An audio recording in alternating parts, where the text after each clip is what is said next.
ఏలు పొరపాటుగా నూతిలో పడింది. ఎలా బయటకు రావాలో అని విలవిల్లాడుతూ ఉంది.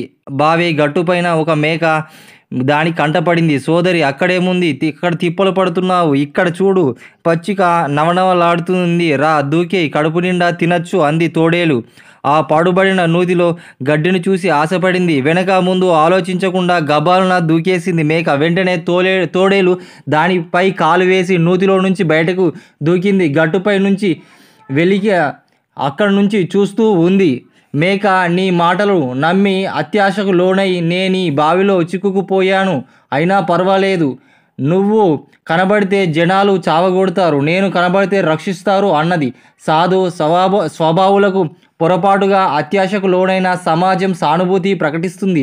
మానవ జీవితం అనేది ఒక సమరం. అందులో విజయము పొందాలనుకోవడం అత్యాశ కాదు, కానీ దుష్ట మార్గాల్లో ధనాన్ని అధికారాన్ని పొందాలనుకోవడం దురాశే. వారికి చివరికి మిగిలేది నిరాశే. నీతి సాధువులకు లోకం నమ్ముతుంది.